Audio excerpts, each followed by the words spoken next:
One second. All right, so welcome everybody. This is Art Banaka. How you doing today? And we have a guest tonight. This is Sirius. How you doing, Sirius? I'm good. Yeah, everything all right? What's that? I say everything good. Oh yeah, everything's always good. All right. Well, welcome to the show. Yeah, thank you. Thank you for having me. No problem. Tonight, like the podcast we're actually discussing is about when we actually find a group to which we actually belong to. We call our hub, and we tend to defend that particular group or the behaviors of some of the members in that group, regardless whether or not regardless of their morality. And one of the reasons that actually came across is I was checking out some of the latest fuckeries that has been going on in certain communities, like for example R. Kelly and pissing on everybody as usual. And you also have there was also a video that I posted about these pack of dudes just like on this chick like a pack of hyenas, and Hmm. then like see how degrading, like how they were degrading themselves. But I also found like some YouTubers, for some reason, they only held the women accountable for the action of these guys. Yeah. And so that's why I wanted to, check it out and actually give my perspective on this whole, we stick to our own and we actually protect our own no matter what type of mentality. Well, Like what's your perspective on that? the tribal mentality. It's a little bit too tribal. Like our tribe can do no wrong, and we don't call each other out. We call everybody else out, but we don't call each other out. Um, and I find that this is normal human behavior. We do that. We like to only see the good. It's like a parent who cannot see that their kid can do wrong. Mhm.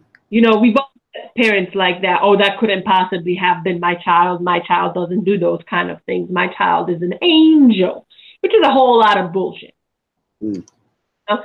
And we seem to have the same mentality when it comes to our friends. Um, you know, we th- I think it's wrong because I think it is very similar to how we are around ourselves, where our mind tells us we're fucking up, but when we hear someone else say we're fucking up, we want to get angry at them like they said something that's not true. Like I I kind actually of had a discussion about that with our daughter the other day about that. oh yeah. Getting mad over someone for, speaking the truth. See, like I kind of understand where that behavior is coming from because it kind of feels like, well, if we don't protect our own, who else is gonna do it? Yeah. Because when we're looking at some of the plain hypocrisy, especially let's say a case like R. Kelly, right? And the plain hypocrisy that's been going on between when it's easier to lash out and lynch one of ours when they're fucking up, right? But when it comes to, let's say, take a case like Ivy Weinstein, and they tend to sweep it under the rug, but they'll quickly to try to hang Bill Cosby. Okay, can I ask you the question, who is they? Well, let's say, okay, if we're looking at it from the system, whoever Mm. is actually making some of the rules, the people on top, the hand behind the curtain, should Well, you right? can easily see why they put R. Kelly on on the stand and as you said, lynch R. Kelly, but won't do the same to Harvey Weinstein, probably because Harvey Weinstein is too close to who they are. Hmm. Yeah, but now you understand why there's this need to actually like kind of protect the dude because it no longer becomes about what R. Kelly's been doing wrong. But It's about aren't they it doing the becomes same like a exact thing to relationship. Harvey? But my point is, they're doing the same exact thing to Harvey Weinstein. They're protecting their own. Mhm. Expect them to do something we're not willing to do ourselves. So but this is where it's actually hard. It's now this is where you have to understand where they're coming from as well. You know, because it's like it's this whole tribal mentality, and Well, it has a valid. sorry, Hmm? sorry, I interrupted you. My bad. Go ahead.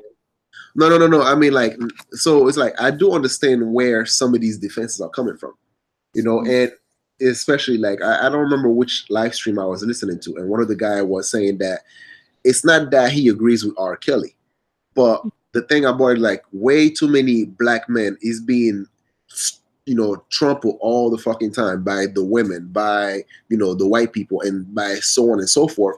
So then, therefore, like, he would be damned to actually, you know, get on the, you know, to actually get on the milk crate and just tear another brother down, basically.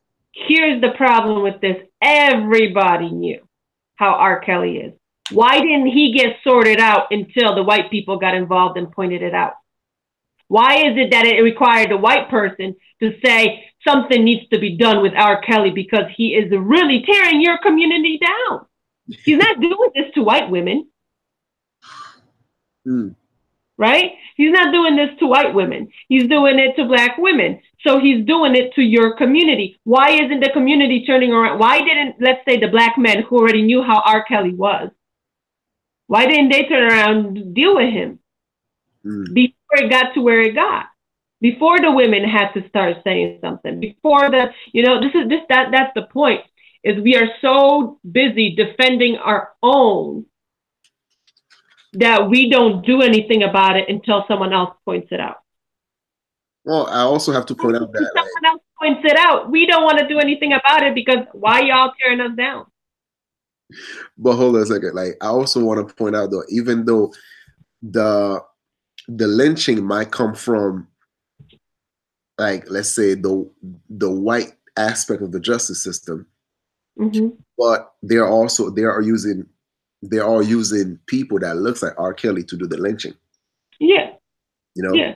But see, I say the same thing about Harvey Weinstein. Why did it require such a big outcry for something to be done? And I also put the responsibility on the women because, you know, with Harvey Weinstein, I'm sorry, I will say the same thing that a lot of people are saying. It was all fun and games to flirt with him and send him the wrong signals and let him do what he had to do while you were climbing the ladder. Once you're on the top of the ladder, now all of a sudden it's become a problem of what he made you do. Why did you just tell him?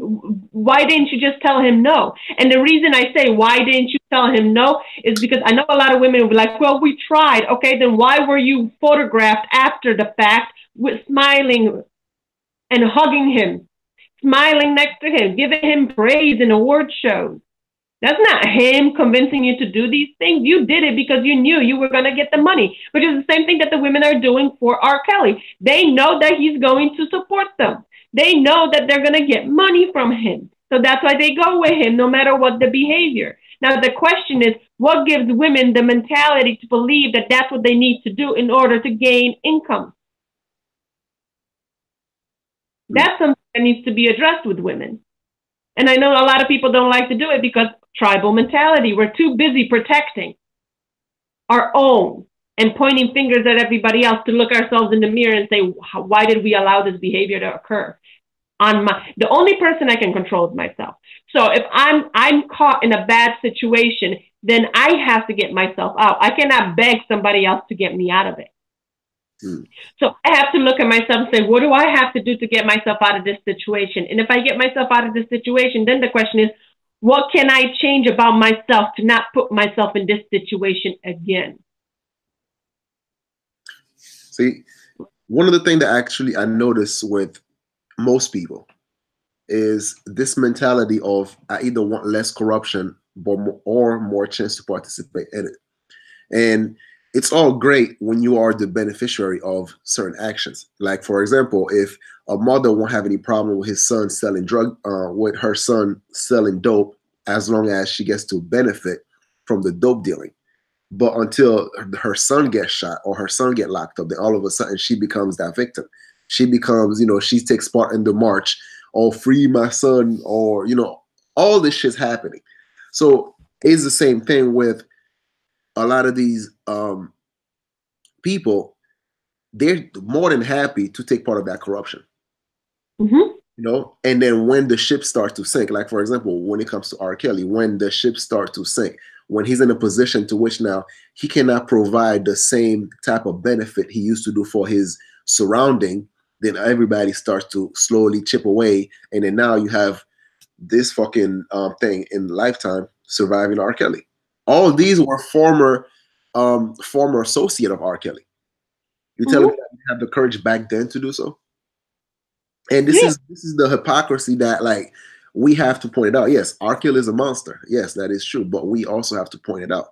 And now also with the video that you shared with me when you have like these men in the gas station.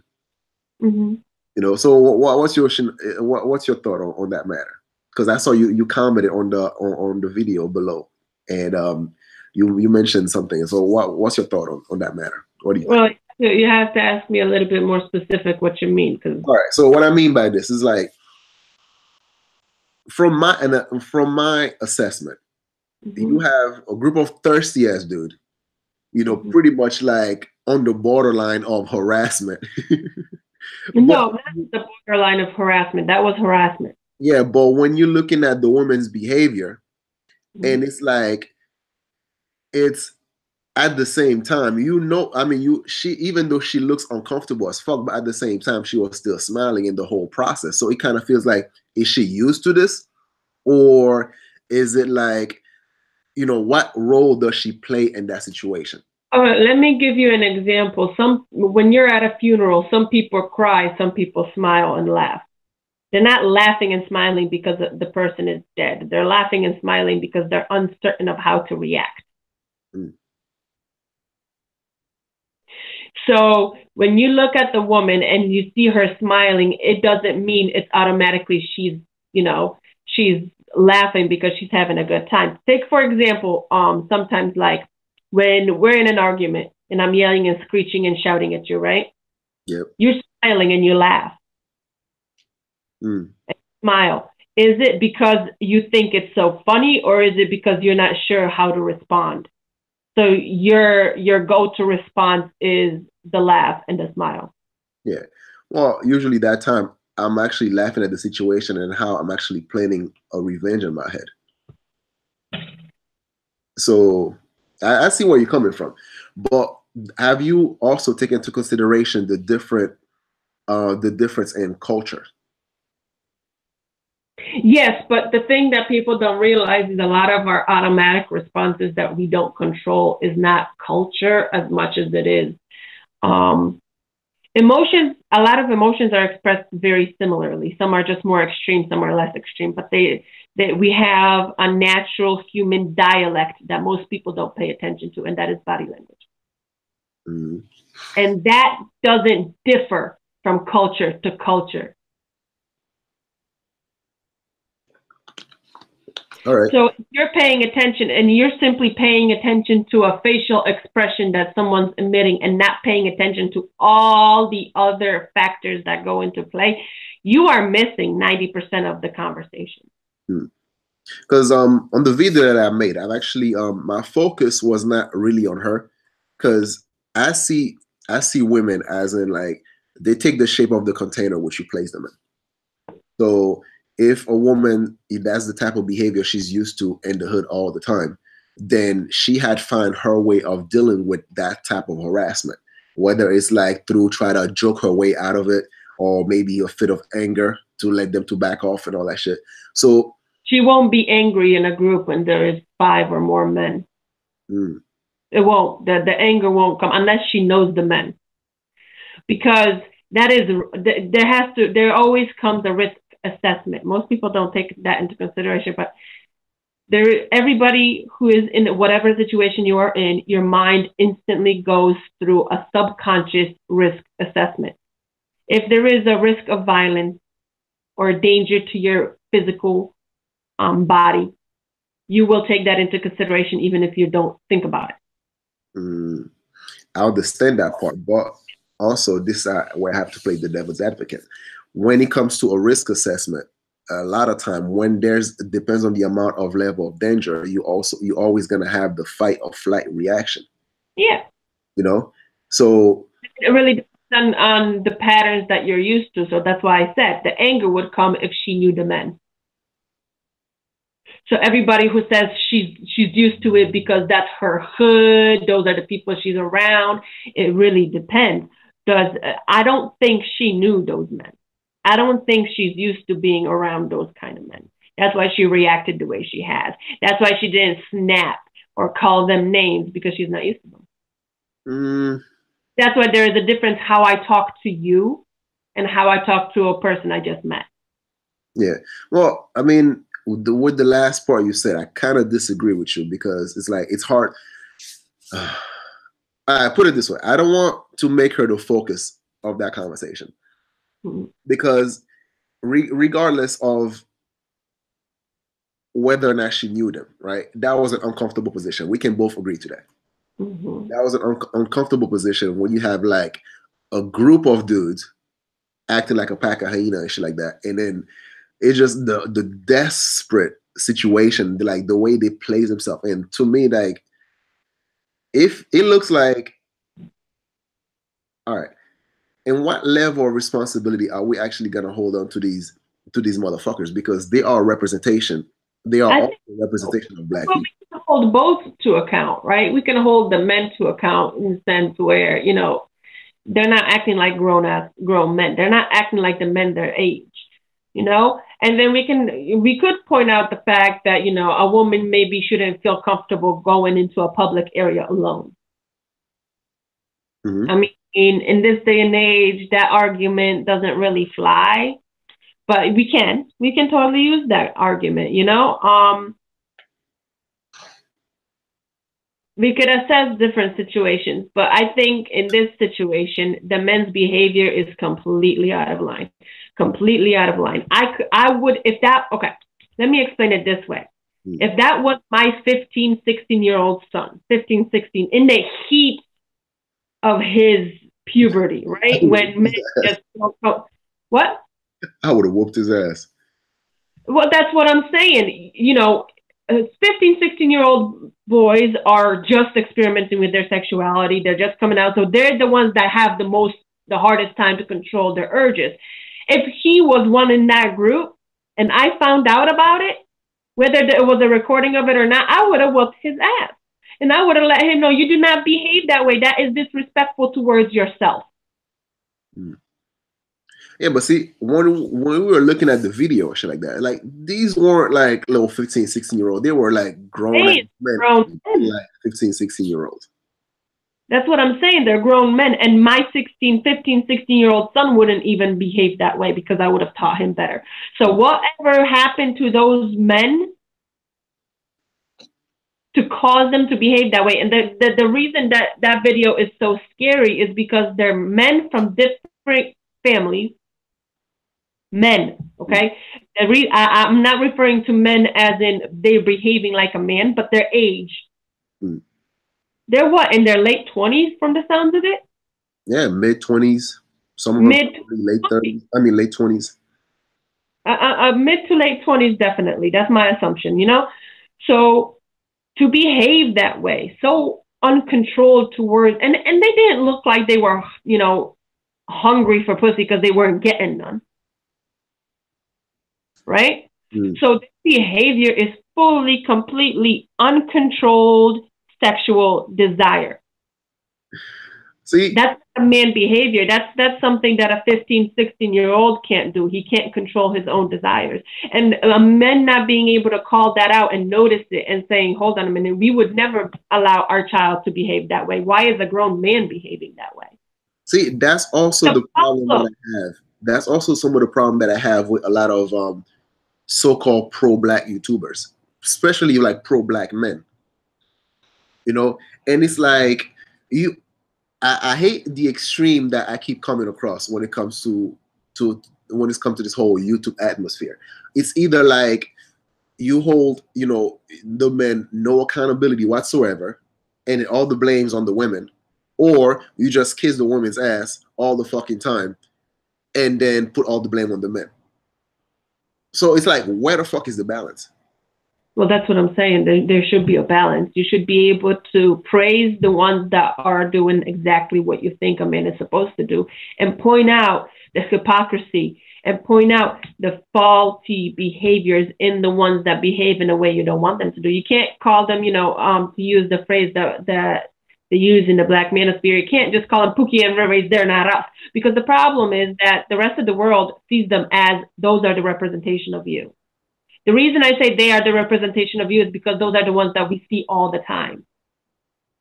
Not because white people are promoting that behavior, but because Black people are. Because as you look at, the Black community looks at this behavior and laughs at it and shares it amongst themselves because to them it's funny, the rest of the world sees it. So take World Star, for example.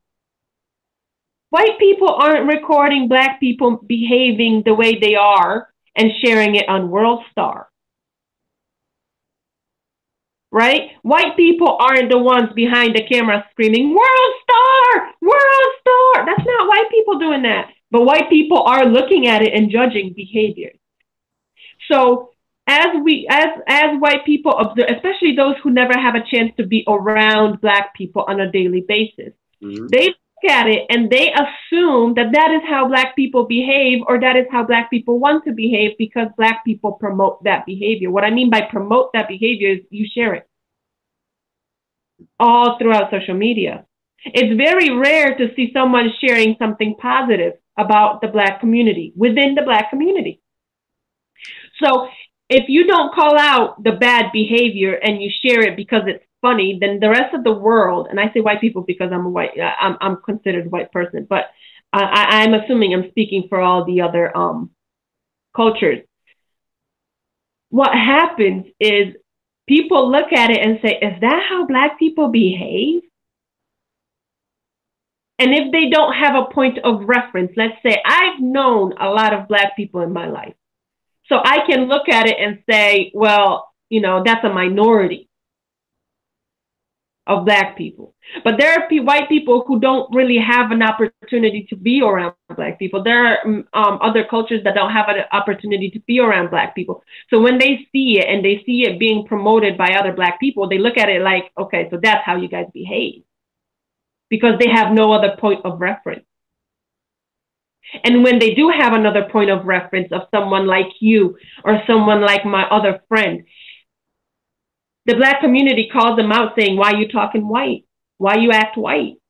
So the other cultures looking in, which we do because that's what the internet is. It's basically everybody stalking everybody else. Everybody else is looking in and everyone else. Well, I don't think I sound white. Sometimes you can. So what happens is, well, you definitely don't act Black, right? I mean, you hear that from your own community. Yeah. Exactly. This is sometimes, man. So when you hear that, and as an observer from the outside, and people see that, it's almost like you are pushing away the ones that can actually build because they don't talk like what the stereotypical Black person talks. It almost feels like the African American community is solidifying the stereotypes on purpose.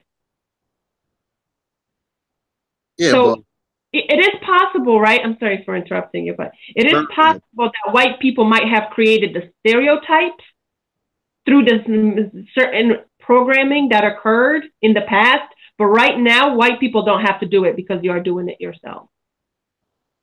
And that is a big, that is a big proponent of the learned helplessness that I was talking about before. You're sticking to tradition. White people do it too. We're doing, it's that mentality that we have to keep doing this because this is tradition. Well, a lot of times tradition is bad if it's promoting wrong behavior. Okay, sorry. Go ahead. So I get what you're saying. I totally understand it. But you also now going through the aspect of actually now addressing some of these hoodlums. The people that you actually that bring destruction more rather than actually construction within that community. So Therefore, it's like this, right? I remember when was I talking to you the other day, right? As I was telling you the other day, it's like, so you have this group of men that there's nothing you can really do about it. And the funny thing about it, these group of men that really don't bring nothing productive into the community are the one that are reproducing, you know. So, and it's like now it kind of comes out to where um there's nothing more. Once you leave that community, once you leave the said community, you cannot come back. Because I know there's a lot of wrath about the so-called black men who live or who leaves the community. You know, it's their job to come back and actually fix shit. But how can you actually come back and fix this when you cannot even address some of those behaviors? Like case in point, say for example, right? You want to actually help the economic of the hood, and you open up a gas station, you open up a restaurant, you open up something in the hood, so to which you could actually help brings income and actually gives jobs to people and all that shit. But you have motherfuckers like these hanging in that neighborhood, so and to where clients don't even feel safe to come through your restaurant, to come through your gas station, to come through your business, and actually brings in money to your facilities. So how the hell you gonna actually uplift the community? So that's why I feel like it's kind of isonite, and it's like a dream that is gonna be very hard for it to come true to so-called uplift the community if you have to deal with, because has a lot of that has to do with your behavior. If your behavior is putting people off, is actually like scaring people away, including your own. Because I remember, because I kind of heard BGS was saying that like when if he see a group of men, he wouldn't even go and actually do his gas, he do pump gas in his car when he see like that late at night or group of dudes and all this shit. So I understand the aspect, and and then the girl should have also do the same thing, not to actually go through and pump her gas and all that shit. So I get that, but how are you gonna be able to uplift that community when you can't even pump gas in your own neighborhood? How are you gonna do that? So the money's not staying in there. The money's gonna continue going elsewhere. I think you're on mute, babe. I got you're on mute. Yeah, I know. Oh, Hold on. so yeah, that's my perspective on that. Is you cannot bring change to a community that wants to remain the same. That's pretty much my perspective. All right, can you hear me? Yeah, I can hear you. All right. A lot of times, the thing I would like to point out, and I know a lot of people don't like me talking about these topics because I'm not black, but sometimes it takes someone outside of the system to see how messed up the system is. And let me point something out. The community is based in the project a lot of times, right? Yep. The hood is the projects. How can you fix something that has been specifically created to oppress the black community? Do you want to fix that? Do you want to okay, let me quantify that a little bit to give a better concept. We know that the projects were built to oppress. We know that the ghetto, okay, the urban sections of the city have been specifically structured, whether it's specifically programmed and created to keep a certain minority down. How can you fix that within those specific parameters? You can't. You have to go outside of it. Basically, what I mean is, how do you clean? I don't want to use the term swamp because it's already there. There's too many connotations of it, but if there is black mold in the house, okay, black mold is toxic, okay. Mold is toxic. It's going to kill you. It's going to cause a lot of, yeah, we'll finish this thought. It's going to cause a lot of health issues to you, especially if you have little babies. If you give birth and your child lives in a house that has black mold and it grows up with black mold, it's going to kill you, right? Mm-hmm. Okay. Do you fix it by painting over it? Do you fix it by putting a sugar treatment over it? Do you fix it by putting a piece of wood and hiding it? No. To be honest, there's almost no solution to fixing black mold. You can't treat it if it's already there. It's always going to keep coming back. So what do you have to do to get healthy, to be healthy? You have to move. And when you move, right? When you move, you have to move fast enough for it to not have already caused permanent damage. Because if it's already caused permanent damage, even if you move, your health issues are still going with you. So in the hood, it's very similar. And the psychological, yes, we all know psychological damage has been created on purpose within the Black community, right? Mm-hmm. A lot of people say it's because the white man has done this. There has been, we know about the mind control and all that stuff. Has it been applied? Probably I'm about 90% certain it has been, right? So if that's occurred, you need to leave to actually, to protect your own, you have to leave with your own. So staying in that location is not going to help you. Staying in that location and trying to fix it is not going to help you. And I'm not saying go out of the hood and go into the white neighborhoods and become, personify the white person or copy white people. I'm not talking about that. I'm simply saying get away from the areas that a white person has built specifically to oppress you.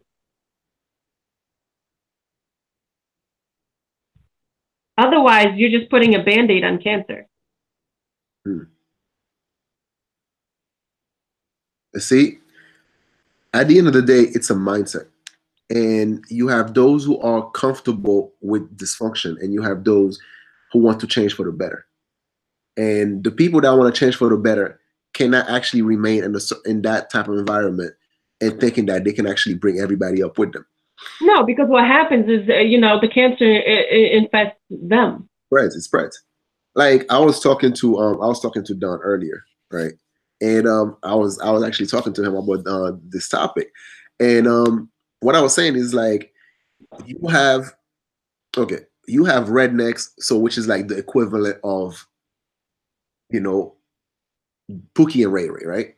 Mm-hmm. In a sense, but the thing that the thing that you don't understand is like, let's say the upper echelon of white people, right? Let's Can I pause you for a moment? Is it possible to cut this part in half, or do you have to do it in separate podcasts? Okay, let's keep going. Let's keep going. Because I like this topic, but I'm just curious. Sorry for interrupting. Go ahead. Oh, yeah. So it's like this, right? You have, the redneck or the bottom of the barrel of white people, right? What they usually actually refer to them as white trash, right? Mm-hmm. So you have, let's say, this group of people, and then you would say that it's equivalent to, let's say, the bottom tier of the African American community as well, right? And the thing about it is like every group needs to be able to have something to trade with every class. So now you have, let's say, the redneck. They can hunt. So if society collapsed, they'll be all right in the hood. I mean, in the woods. At least they can do carpentry. They'll be better off than the rich, because the rich don't even know how to boil their own water. Yes, and so that's the thing. These motherfuckers, they can hunt. They can do, they do carpentry. They are your average carpenter. They have something to trade. They have a skill set which they can trade. Well, but technically, Pookie and the Ray Ray, he's the berserker in the war. Yeah, but the thing about it, okay, well, your average Pookie and Ray Ray, what the fuck is he gonna trade with you? What, a rap verse, or fucking shoot ball with you or shit. That's my problem. So it's like you want he's the berserker in the war. He would be the one that throw in. But when there's no war, so what can you use him for? So then therefore don't get me wrong, there's a lot of intelligent street dudes, right? There's a lot of them, because just because you book smart doesn't make you street smart. Right? So I get that part, and a lot of time they know how to maneuver given what they've been dealt with whether it's having too many strikes. They've been to prison so many times, so they can't get a good job, or let's say that they have too many child supports and all that shit. So they had learned how to hustle, right? So they are street smart. But what can you offer, let's say the higher class black people, or those who actually got their shit together? What incentive can you give them for them to actually come down to your level and actually help each other out so you could trade? Well, why should they? No, the upper echelon of the white American community isn't going to sink down to the level of white trash. No, they're not. But they can actually at least do business with them. That's my point. Yes, but you have to take into consideration, you have to, the mentality of the white businessman is that of, I don't care what race you are as long as I can make money on you.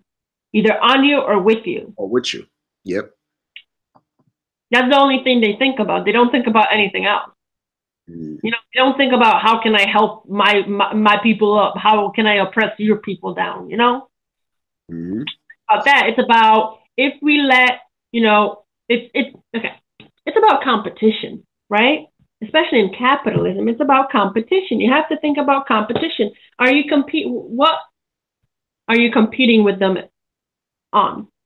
The reason that the white people built the projects and created all the psychological warfare that has been occurring within the Black community, right? Then nobody has to do, because it's basically bred into you now. Because it's been passed down from generation to generation to a point that it's become learned helplessness. You do it within yourself. The reason they did that is because that the Black community had economic power, had the opportunity to be their competition. And what does business do to another business? Tears it the fuck down because you're not competing with me. So what did the white people, white businessmen want to do? Create a monopoly. So how do you compete with a monopoly that's already been created? Do you do it just by selling to your own, within your own? Or do you do what the Jewish people did and you subvert your competition? You infiltrate the ranks of your competition. So I know a lot of Black men like to complain about the positions that Black women are starting to take, whether they're lawyers or judges and things like that, police officers, but they're actually smart. Now, the question is, are you working with your woman or against your woman? Because that is exactly what you need to do. You need to subvert and infiltrate the ranks of your opposition. Because you can't consider them your oppressor, because that puts you beneath them. You have to consider them not your enemy, because people fear the enemy. So then you're also still putting yourself beneath them. You have to see them as your opposition, as your opposing team that you're trying to play on the court. Do the team play? Does one basketball team consider the other basketball team enemies? No. You consider them your opposition. You consider them your opposing team. Your opponent. Your opponent. That's the word I was looking for. Thank you. That's how you got to see it, because an opponent is equal with you. See, this is all right. I'm the type of person that like to see the glass half full, right? And I'm looking at the situation. Let's say we take on R. Kelly and Harvey Weinstein, right? Weinstein or Weinstein? I think either way. Yeah. So one of the things that we start seeing is like, yes, is it unfair that it's we keep prosecuting, like, let's say they keep prosecuting the black people and all that shit. They looking for shit for them to get them in trouble, to actually lock them up and all that shit. What in the meanwhile actually making sure that theirs get away scot-free? Yes, fuck yeah, it is unfair. But I'm looking at things from on the long run. I'm looking at things where the same way that they used to actually prosecute black people for minor drug offenses, like, let's say, crack versus cocaine and all this shit, where we used to get like the most penalty, while they actually, the white majority, or those who control the white majority population, when they let their people get away scot-free. And now, when you're looking at that effect 20 years down the line, 10 years down the line, 20 years down the line, what do you have now? You have like a huge problems with the opioid crisis on the black community. So then, therefore, because they turn a blind eye on their own and to actually focus on our issues, now actually now paying for it. Yeah. So I think that's why we should not continue to hide fuckeries in our own group. We should be able to actually, kick them out, like the drug dealers, the people that actually there to destroy the community, or to destroy us. Well, you do what the original Black Panthers were set up to do, is you protect the community from the from the opponent's police force by creating your own. And your own police force wasn't necessarily created to, just to fight the white people. Your own police force was created to control your own people, so the white people didn't have to come in at all. Which is why the Black Panther Party was a big fucking issue for a white community. Well, which is why they got they got infiltrated. Exactly. Them into the blood in the script. Exactly. But rather than protecting your own by persecuting your own, you're just persecuting each other. You see? Okay, what happened is, like I said, the Black Panther Party was created to stop the white police force from coming into the community and having its say. Right? So it was the bloc to stop the white man from coming in. But in order for the white man not to have an excuse to come in, the Black Panther Party dealt with their own issues. So if there is a domestic violence, you didn't call the white person. You called your own, neighborhood watch, let's say. Well, what happened is the infiltration came in and started, creating beef amongst each other. And that's how they split. And now they're fighting amongst each other, finding faults in each other. So nobody has the time to go in and sort out the domestic violence or the local break-ins, because they're too busy fighting over beef. They don't even know what the fuck was about.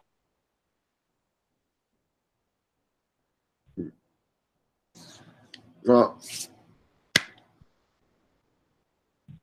I think we blindly defend our own just for the fuck of it. I'm not saying to actually tear somebody down. Everybody does. I want to interrupt you. Can I interrupt you real quick? You know that guy that plays Borat, right? Borat. That the comedian dude? Yeah, the comedian guy. Well, he did a movie recently, right? About the whole politics and everything in the States. I'm not really sure about but he actually uncovered a sex ring. Amongst the upper echelon, where he pretended to be a politician from another country, I believe, if I'm not mistaken. And he was asking a hotel clerk about getting a young prostitute. and the hotel clerk was actually like, yeah, I could hook you up with that stuff, Weird shit. Like Borat even pretended to say that in his country he kind of murdered a little boy and things like that. Stuff like that happening. And they actually had to take that part of the video of the movie out. Really? Yes. So, but there is, if you search it, if you Google it, see, this is the reason why you cannot just search the things that interest you. You have to be willing to dive deep into that rabbit hole, no matter where it leads you, no matter what color leads you, and no matter what community it leads you, because otherwise you're missing out a lot of things that are happening. If you find it, just send me a link. I want to check it out. Yeah, yeah. So Yeah. all right, but I think we're about to call it quit. But I think at the end of the day is right now there's too much dysfunction. There's too much dysfunction on all sides. White people, black people, and it's no longer about a black and white thing or men versus female anymore. Because if you that's your focus, if that's what you're looking at things from, then you will be disappointed because the person that's gonna harm you the quickest is your own. You know, the first person you're gonna encounter that would actually bring, you know, that would actually harm you would be your own people. Mm-hmm. Well, you know, the only ones that can hurt you are the ones that you love. So therefore, it's like to just, you know, you simply protect your own blindly, regardless of their action, regardless of their moral stand, regardless of whatever the case may be. I think it's futile. I think you're just looking at things from a very minuscule perspective. But at the same time, I also don't believe in just throwing your own under the bus as well, because it's like, say for example, with somebody like R. Kelly, if it could have been done, you know, while he was still a kid up or something like that, we could have been able to actually like at least help that motherfucker out. Now it's too late. Mm-hmm. Now it's too late. And I think the main reason why sometimes we try to protect our own is because we try to save face based on our own failure. We didn't do anything while it was happening. So now we try to cover it.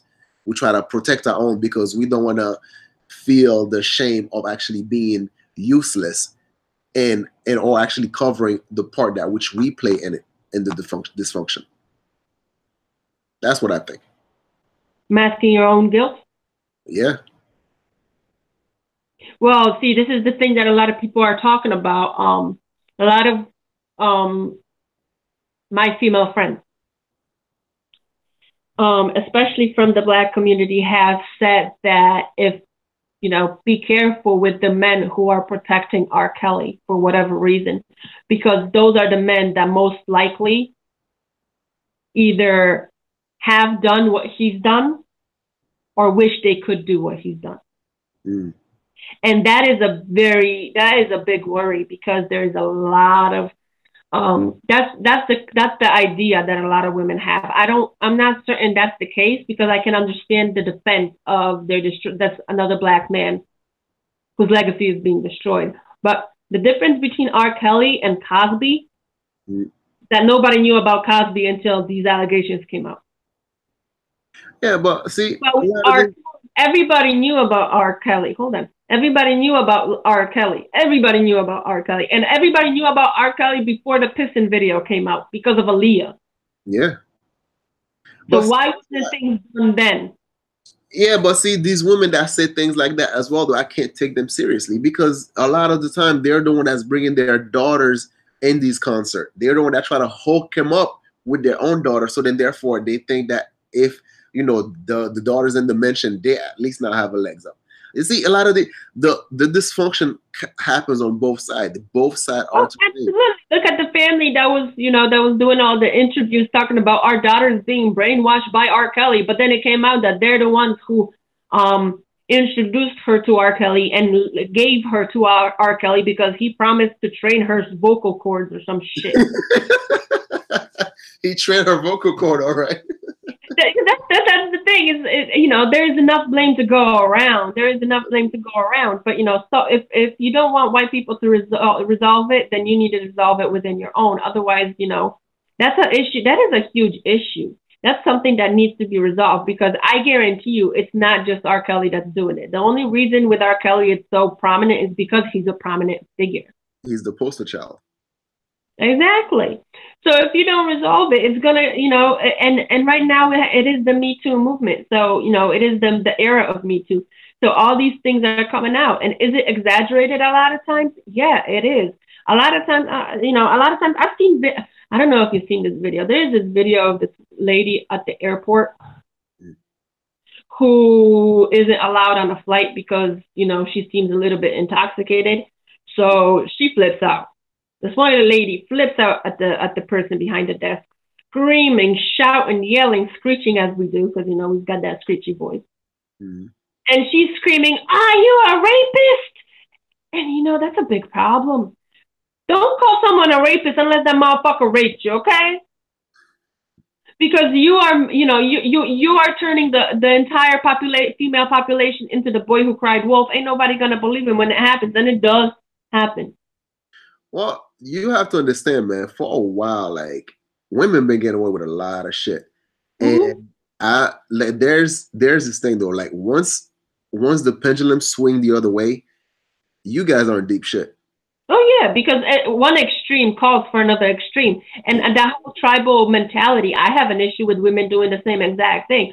Do not protect women just because they're a woman. If they done some fuckeries, you point it out, because it's not helping us in the long run by having the blinds on us, not pretending that it doesn't happen. Because in the long run, ain't nobody gonna believe us when it's happening. Mm-hmm. So if you know for a fact that a woman's woman's behavior is causing certain things to happen in her life, call it the hell out when she's trying to turn it into a victim. We are like a culture of gaslighters.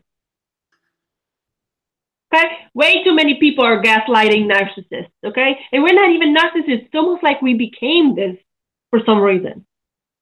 It's like this is what happens when, as a child, you get away with a lot of shit. Okay, that's why yes, corporal punishment isn't healthy if it's abused. But because I got my ass whooped growing up, I know not to cry when shit doesn't go my way. But I remember when I was at a library and this white lady was trying to get her daughter to go home. And this daughter's like 5, 6 years old.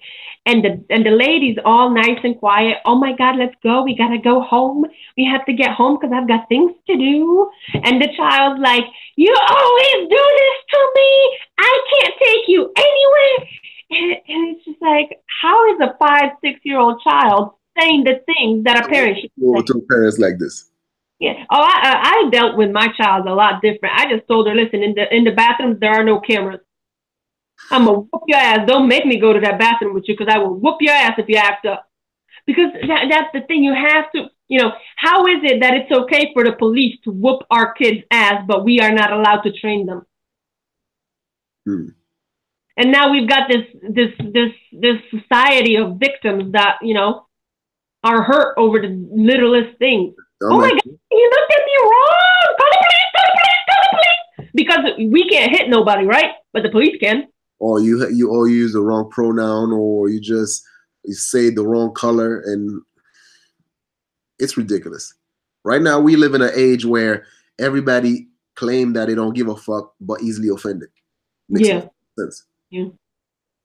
I don't know. I know here in Poland, if I called the police over the dumbest thing, not only will I get the bill, but they'll tell me straight up, "Call me one more time for this stupid shit. We ain't coming." Yep. And that's what the police in the States needs to start doing. To say, because but see, they also, their hands are tied, because let's say that when you do call them and then they don't show up and there's something bad really happened, then guess who they're gonna get? Guess who's gonna get sued? Yeah, well, that's the thing. That the problem, a lot of things is caused, like the legal system. The problem with a lot of the laws, including the divorce laws, are caused by the lawyers, because the lawyers look for loopholes and excuses. Who else looks for loopholes and excuses if not the victim? Mm-hmm. And I'm not talking about the actual victims of a crime, because the actual victims of a crime just want to fucking get on with their life and try to, live a normal life. But the ones who, become victims over God knows what. Yeah, but also, like, all this shit is necessary though, right? Even though you might not see the use of it, but it's necessary, because like you cannot have order without chaos. And that's the yin and yang. So all this shit needs to happen until it becomes so tragic, then you have to start that shit all over again. Well, they're taking you into the sun. And the veil is lifting, right? That's another thing I was gonna say when you were saying that, you know, a lot of we hide a lot of things that are happening within our tribes. Well, you know, we all know the veil is lifting. We all know that a lot of things is coming out into the open that we either ignored or we didn't know. So as more and more things are coming to the surface, Mm-hmm. more everyone's going to try to protect their tribe because they don't want the dirty secrets exposed. You see? So that's going to happen. So that's why the extreme mentalities, that's why the tribal mentality, it's all happening and it is going to happen just like you said. It has to because, you know, it's basically we are going through a major revamp of society. Mm-hmm. Where this is the death of one civilization and the birth of another civilization. The question is, what are we giving birth to? That's what we need to focus on now because we already know shit's fucked up. We already know where the issues are. Just, you know, we need to deal with our own within our own before the whole world starts doing it and it just becomes a one giant massive explosion, which is going to happen. But the question is, what are we building? Well, this is the beauty of it, right? This is the silver lining. When you find so many dysfunctions within your own, then you move away from that and you actually find people that are like-minded and you actually form that bond. You form that new community. So then I believe where all this dysfunction, whether it's in the black community or in the white community, you're gonna have people that's gonna move away from all that shit, and they're gonna find those like regardless of the color. So at some point, all these like the white man got his foot down my neck or the black man doing this, it's not gonna matter anymore. It's not gonna matter because like you gonna look at the other person and be like, yo, I got some good friends that are white. I got some good friends that are Hispanic. So what the fuck are you talking about? Why are you trying to divide us? Why are you trying to let me know that you better, you know, we're supposed to stick to our own, but my own are the one that's hurting me? But that's happening right now. It is happening right now, which is a good thing. That's why they don't like the millennials because that's happening amongst the millennials. Yes, exactly. And it's like I'm getting sick and tired of all this black and white bullshit. And when you're like the truth is so plain and obvious, it's like, okay, was there slavery? Fuck yes. Was there a lot of bullshit that used to happen between white and black people? Yes. But the millennial and the new generation don't want to have to deal with that constant bullshit anymore. Well, the guilt. They don't care about what happened in Jim Crow. Mm-hmm. You know, I mean, yeah, all that shit that happened during Jim Crow was important, you know, and it's fucked up. It happened, but we had to learn a lesson out of it. Let's say even with the crack era in the 80s, it was fucked up the way they actually, you know, put crack in their own neighborhood and everything like that. But guess what? White people are paying for this shit right now with the opioid crisis. So everybody's actually karma is a bitch. And that's why I don't believe like this whole thing like has to be all black or has to be all white. No, do the best you can do as a human being. Be the best person you can be, and then you're gonna find like-minded people and those who actually that's gonna be on your journey despite the color, and you'll be all right. That's Well, why I I don't. have. Sorry, Yep. go ahead. No, go ahead. Go ahead. That's. I'm gonna share. I'm gonna email you a link, and you can share it in your description. That's the entirety of the Hopi prophecy and the Warriors of the Rainbow story. Now, the LGBT community has kind of corrupted the concept of the rainbow. Not corrupted, but taken over it. So when people look at the Warriors of the Rainbow prophecy, they thinking, oh, must be, you know, the LGBT and the transsexual and all that stuff, but it's not. It's just a whole bunch of different people from a whole bunch of different labels getting together and saying, I've had enough of this shit. I've had enough of this division because divide and conquer is the name of the game, and to conquer, divide and conquer, and to overcome it, and to be able to stand level with our opponent, we have to unite. We have to see beyond skin. We have to unite. Yeah. And with that, I think that's where we're gonna leave that's where we're gonna leave it. All right. So this was Art Banaka. let me know what you guys think in the comment section.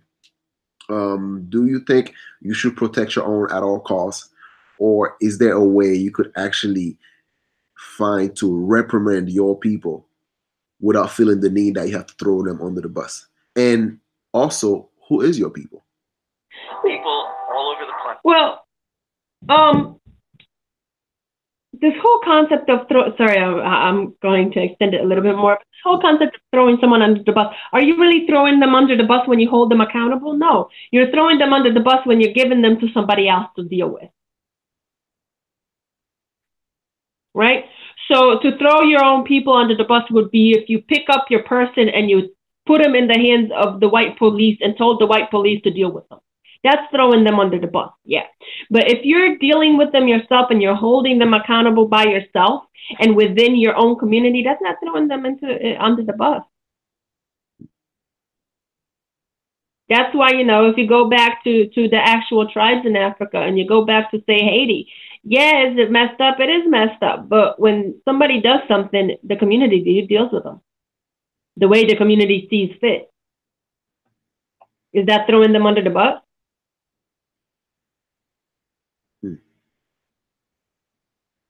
All right. So okay. On that note, Arbanaka and SyriEyes. Yeah. So SyriEyes. So if you want to find SyriEyes, she's usually on Twitter. She doesn't really do YouTube, or she doesn't do YouTube. But you could find her on Twitter at SyriEyes.com. Yeah. Just like you see her name spell. All right, guys. So with that, I'm out of here. All right. Bye, everybody. Bye. See ya.